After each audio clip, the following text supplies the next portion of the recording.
20 years. And I sat down. It was Wednesday, September the 1st, and you might recall it was a perfect spring day in Melbourne, the beginning of spring, and it was sunny and mild, and the birds were present, and someone would walk past in the path not far from me every 5 minutes or so. But there was these periods where it went really quiet and there was no one around. And when it went quiet, I suddenly looked around the table where I was sitting, and I was surrounded by little female fairy wrens that were coming in the grass, and they literally surrounded me when no one was there. And then a male would come out with the flashing blue and run through and run past. And I started looking around, and I just took in that surrounding in a way that I hadn't before. And it really, really changed me. So, but I had to create that space so that I could do that. It took a while to quieten my mind and my heart to really take it in. So this first poem is called Lost by David Wagner. And it's an invitation to open ourselves to the surroundings, and particularly to the living surroundings of the environment. So what I'll do is I'll recite the poem, and then I'll share my screen so you can read it, and we'll talk about it for a few minutes, and then we'll move to the next one. So this is called Lost by David Wagner. Stand still. Stand still. The trees ahead and bushes beside you are not lost.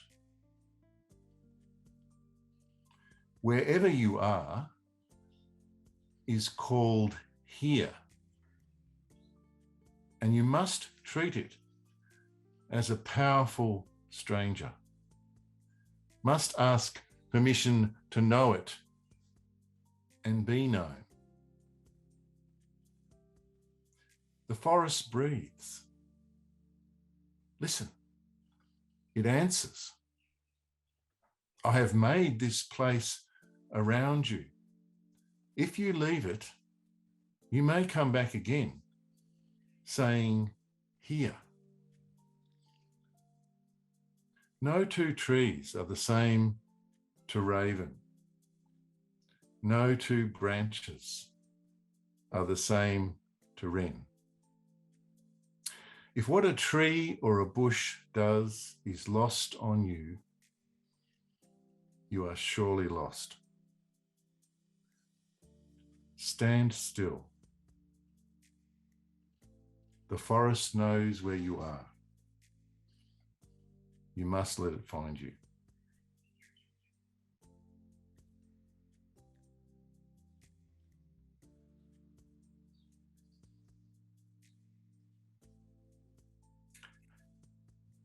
So that poem has been used in many contexts to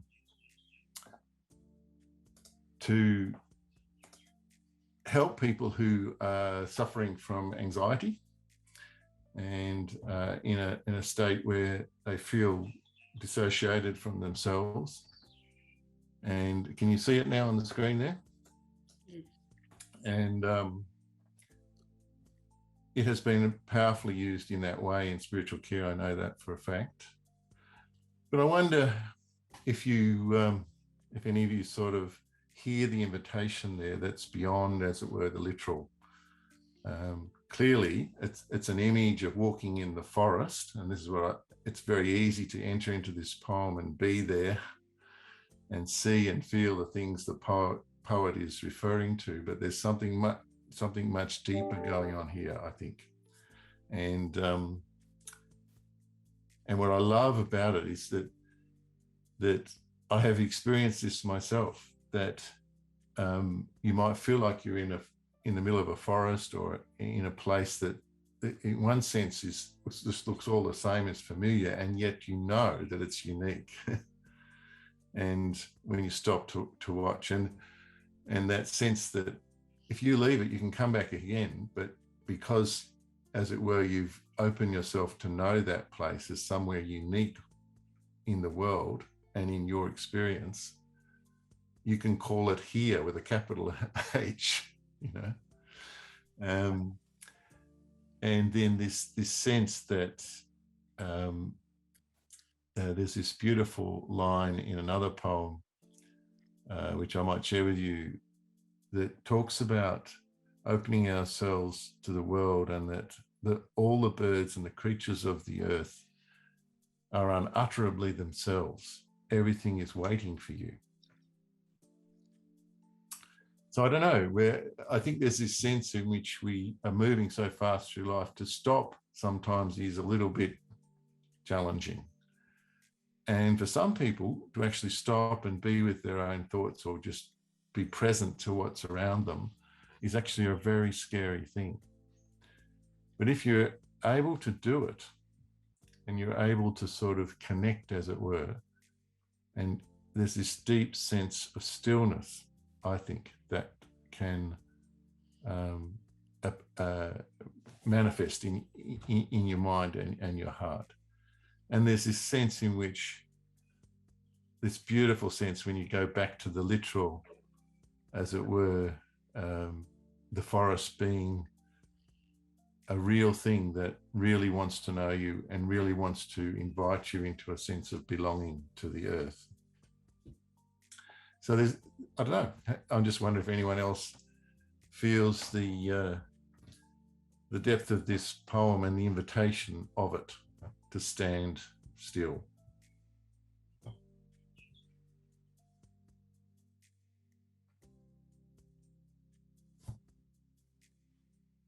I'm happy to give some reflections, Geoff. One of the things for me throughout my life is connection to nature, definitely. I live in an inner city suburb of Brunswick, but my family live up in the mountains. And whenever I go to visit them, including seeing them and being with them, one thing that I love about being up there is the stillness and the connection to having my feet in grass and waking up and listening to birds. We do have birds in Brunswick.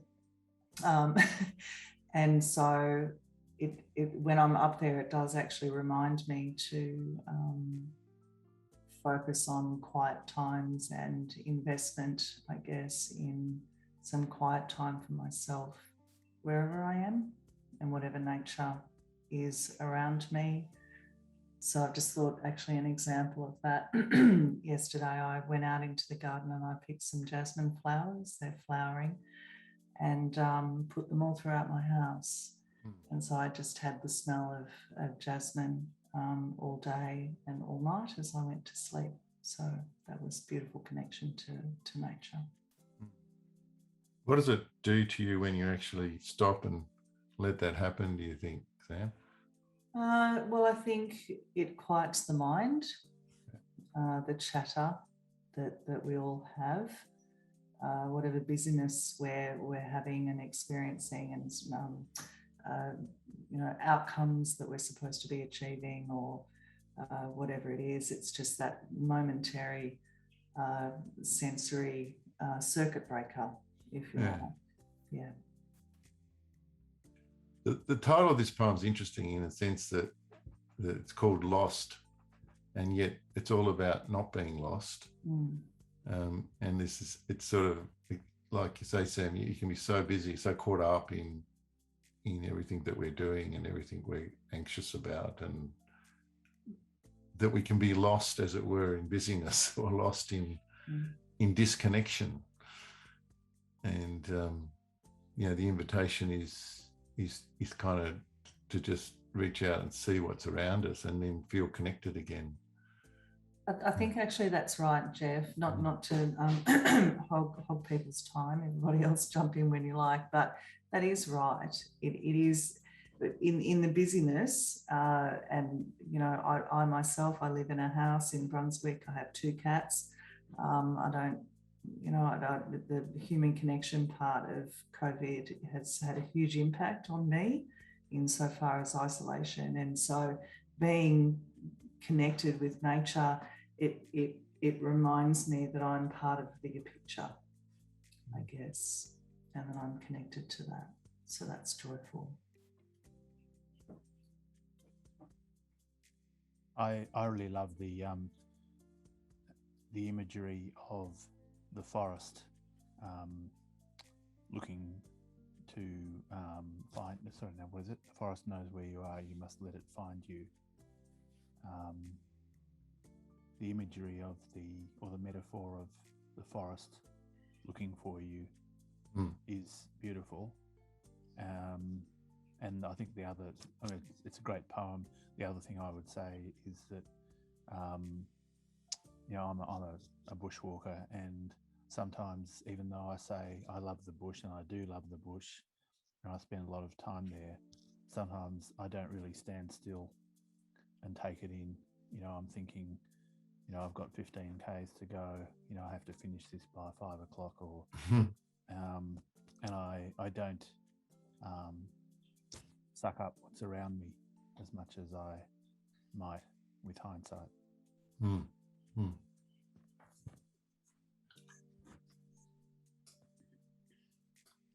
Okay, well, let's do another one. This is a bit more whimsical and not quite, I guess, so serious at one level, but at another level, it's inviting you to have a broader perspective on your journey of life. And it's one of Michael Leinig's classics from way back in the 1990s. And one of the first poems, actually, I ever learned by heart. And it became a very special poem that I shared with a friend of mine I still see every now and again, who's had a really rough deal in their life, and it has helped her a lot. And it's just called Get a Life. And some of you might know it, you know, and it goes like this. Anyone can get a life. Anyone can lose it. But who will dare to inhabit the thing and use it? A lived-in life will soon get loose and worn from use and feeling. Countless tiny scratches, the shine goes off, it's very unappealing. Dirt builds up, a load of muck and grit. A part of you gets lost, a hope, a philosophy, or a love that doesn't fit. Another broken sleep, a dream collapses, a quick repair, it's worth a try, a scrap of string from the soul, or perhaps a battered grin will fill the hole, or just a sigh. Flakes and cracks, a major idea buckles badly. A makeshift support is invoked quickly. A tired old joke could hide the dint, or be a wedge, or a patch, or a splint. Truly, sweetly, sadly. And yet it works and lives. It all still goes. It forgives. It's a miracle. Worn in, bashed in, cried in. And the great thing, a lived-in life can be happily died in.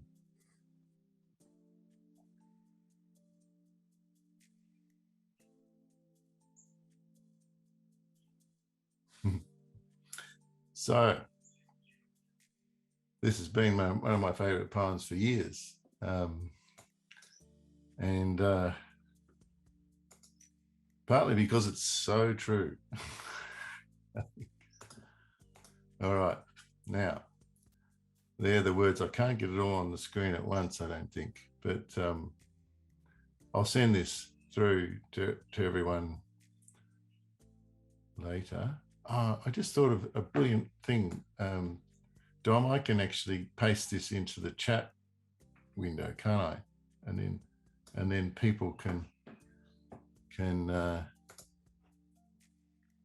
is that right? Then people can actually scroll it themselves. Here we go. Also, if you could send it to me, because we're setting up a Wellbeing Back Connect page. Maria, Cash and I are working on it today, so we'll put it up there for people to. Yeah, sure. We've been taking some screenshots, so thanks everyone for smiling. Anyway, it's not, that's not working, so I'll give up on that and go back to the plan A. Yeah, that'll flick it to me and I can pop it up. Anyway, how does that poem go down with you?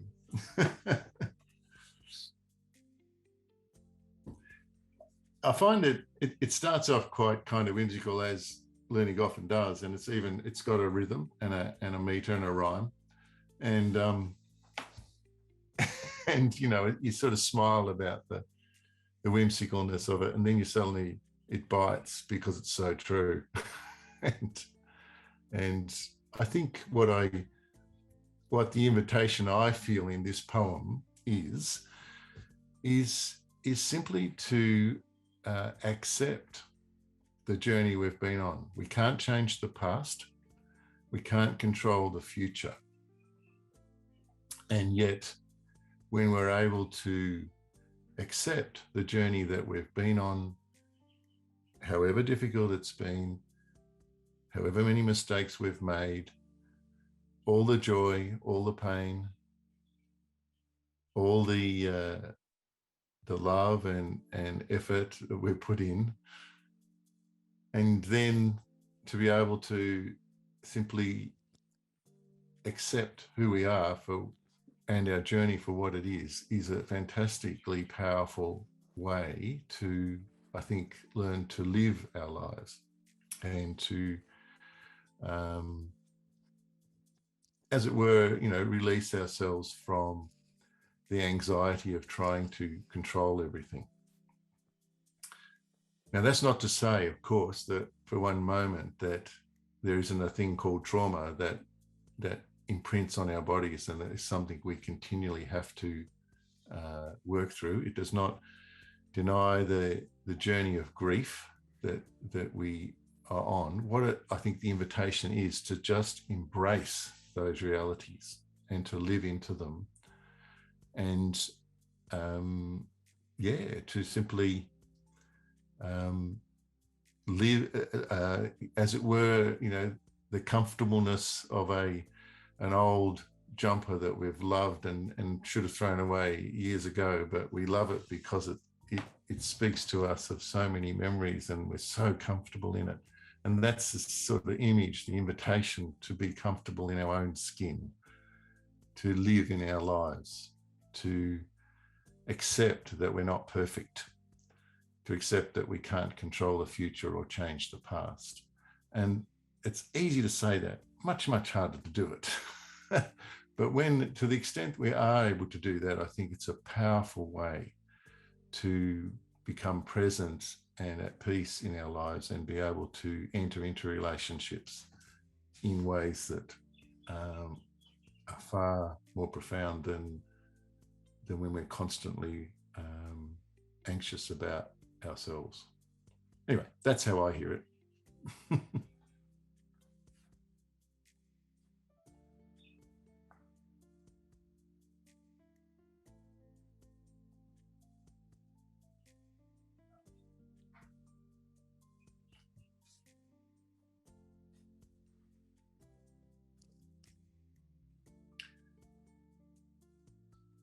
Everyone's just stunned with that one, I can tell.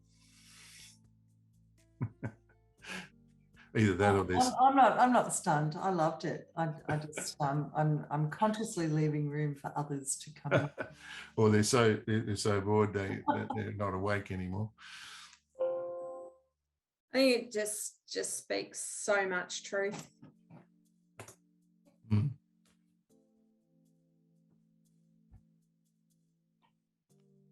I like the way that a tired joke could hide the dint. How many times do we use humour to cover over the stuff that we've got going on. And I particularly like the worn in, bashed in, cried in. It's just like, hey, I think you just you're writing about my life there.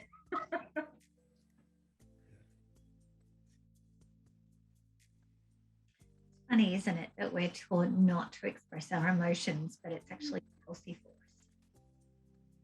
Yeah. Particularly girls, they're taught not to express anger or be overly emotional because it's a bad thing, but it's not teaching them how to be authentic. Yeah, there's something to be said for authenticity. Yep. I think that's what it is about, isn't it? This poem, it's about authenticity. I have another take on this poem.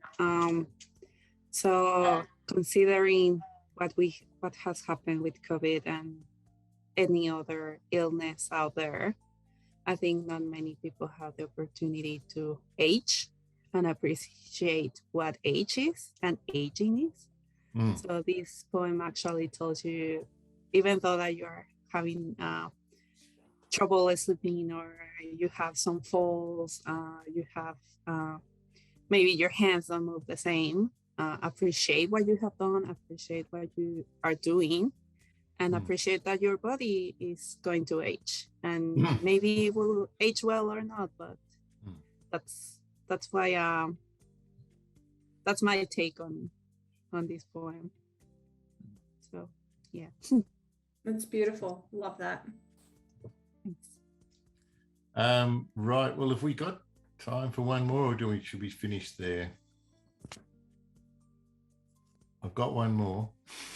Well, I'm happy to do one more. Yeah, me too. If anyone wants to bow out, just give us a I reckon, Geoff, you've probably got 1,000. I've got about 15 more, but I'll leave it there. Go on, Geoff. Do the next. Okay, so this is another one. This is another one that is about perspective and on life. It's similar, but probably a little bit more serious than the one we've just had. And it's by Padraig O'Tuama, the Irish poet. And it's simply called The Facts of Life. And I've used this, I even used this at a funeral once, and it was appropriate, but it's also been helpful to me in a lot of other contexts. So this is it, the facts of life. Are you ready to hear the facts of life? Okay. Here we go. The Facts of Life by Padraig O'Tuama. That you were born and you will die. That you will sometimes love enough and sometimes not.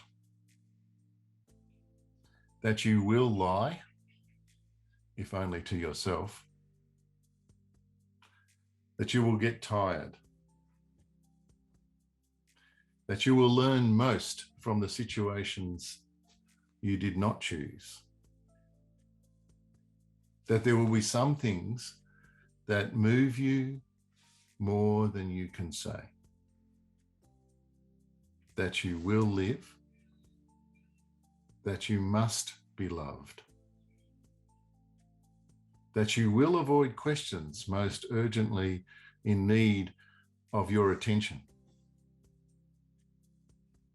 That you began as the fusion of a sperm and an egg of two people who were once strangers and may well still be.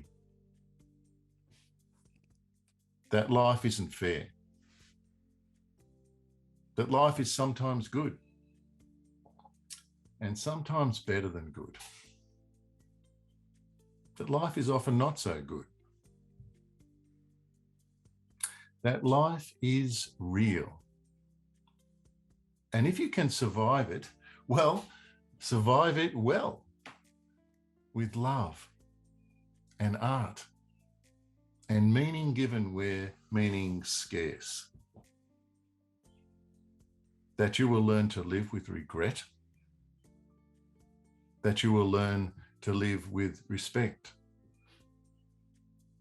that the structures that constrict you may not be permanently constraining, that you will probably be okay, that you must accept change before you die, but you will die anyway. So you might as well live, and you might as well love. You might as well love. You might as well love.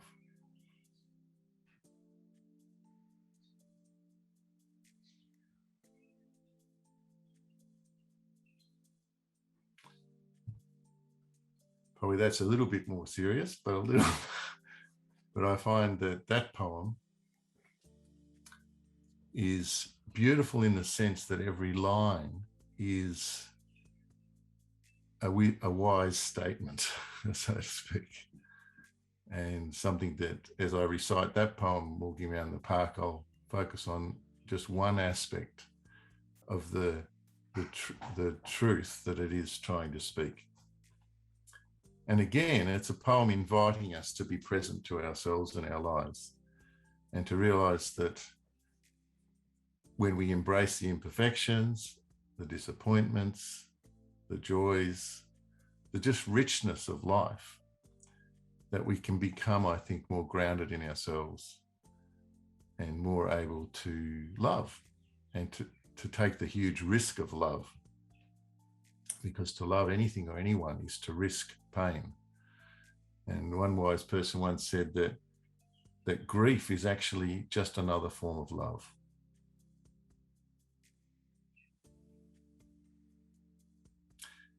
So, I didn't mean this to be so serious, but but I think for me, what's helped get me through the anxiety of these times is these invitations to grounding myself, to becoming present to the people and the things around me in a more profound way, to find that center of stillness in my own heart and my own life. And that's helped me to cope. I hope it helps you too. So I'll leave you with that poem, and because we've used up our time, but it's been delightful just to see you and to think that, gosh, there might be more than one other person who's interested in poetry. Yeah, And, definitely. Yeah. Thank you, Geoff. That was wonderful. I didn't particularly find the last poem overly serious. I just found it insightful and inspirational and a bit of a thought provoker. For me personally, it's been a wonderful thing to see some new faces and some faces I see on an often basis, but just some time to reflect and feed my soul. So thank you very much. I feel privileged and grateful. Thank you. Thanks, Sam. I enjoyed the first one, the trees. That was very appropriate for me. I always like to go and walk in the forest when not many people there, just to be surrounded by the trees. Good. Thank you. Thanks, Laurel. Yeah, it's a beautiful one. That one, it's it's like a piece of art, that poem. I like them all, Geoff. I particularly like the last one, just among many things that came out of that, a reminder for me that my life is not about me, I'm about life. Nice.